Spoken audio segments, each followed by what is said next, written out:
Think beyond a degree. Build real impact. Shape your future with an MBA. From IILM University.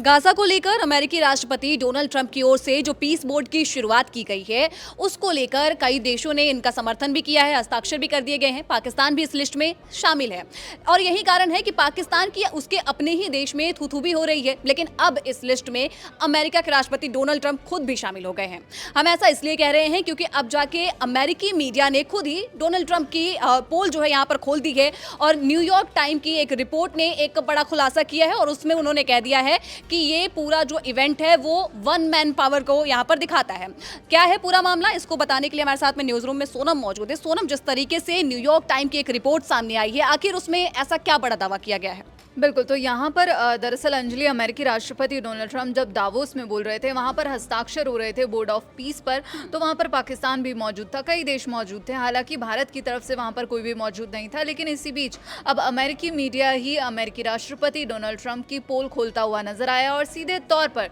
जो ये Trump का Gaza board of peace जो उन्होंने बनाया है ना, उसको सीधे तौर पर अब वन मैन पावर शो यहाँ पर उनकी तरफ से करार दिया गया और एक बड़ा लंबा चौड़ा आर्टिकल लिखा है जिसमें कहा गया है कि सिर्फ डोनाल्ड ट्रंप को ही अधिकार होगा कि वो किसी भी मामले पर वीटो कर सकते हैं और साथ ही यहाँ पर अनिश्चितकाल के लिए वो इस बोर्ड के चेयरमैन भी खुद को घोषित कर चुके हैं। तो यहाँ पर सिर्फ जो है ट्रंप की चलेगी और जो बोर्ड का एजेंडा है वो भी ट्रंप ही तय करेंगे और उनके द्वारा ही ये सब तय किया जाएगा कि आखिर इसमें कौन रहेगा या फिर कौन नहीं रहेगा।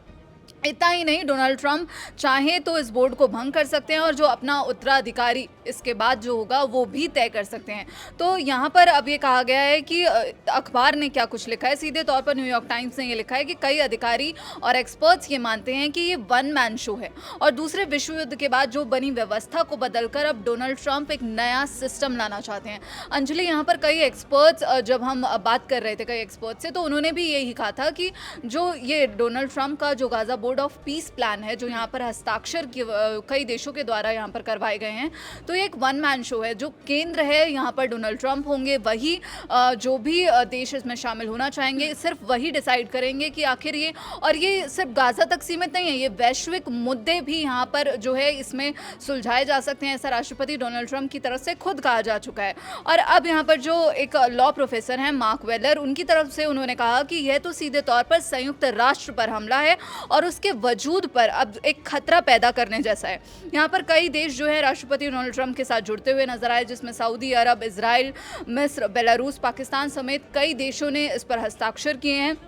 अब यहाँ पर जो है लगातार जो ये अमेरिकी मीडिया की तरफ से ये पोल खोली गई है कि ये सिर्फ एक वन मैन शो बनकर रह जाएगा और क्योंकि इसका स्कोप बहुत बड़ा हो सकता था, लेकिन राष्ट्रपति डोनाल्ड ट्रंप ने सिर्फ इसको अपने आसपास ही केंद्रित रखा, तो सीधे तौर पर अब अमेरिकी मीडिया ही राष्ट्रपति डोनाल्ड ट्रंप की पोल खोलता हुआ नजर आ रहा है। बिल्कुल, तो हमने जैसे देखा कि किस तरीके से जहां एक और पूरा ये डंडा पीटा जा रहा है अमेरिकी राष्ट्रपति डोनाल्ड ट्रंप की ओर से कि हम यहां पर कहीं ना कहीं पीस प्लानिंग कर रहे हैं और इसीलिए पीस बोर्ड की यहां पे शुरुआत भी उनकी ओर से की गई। लेकिन जिस तरीके से अमेरिका की खुद के अखबार ने द न्यूयॉर्क टाइम्स की ओर से कहा गया है, एक्सपर्ट्स के हवाले से हालांकि उन्होंने ये रिपोर्ट दी है और कहा है कि ये जो पूरा इवेंट है, ये जो पूरा शो है, वो कहीं ना कहीं वन मैन शो है। तो इस पर आपकी क्या राय है, हमें कमेंट सेक्शन में जरूर बताइएगा। बाकी देश दुनिया की तमाम जानकारियों के लिए देखते रहें दैनिक जागरण।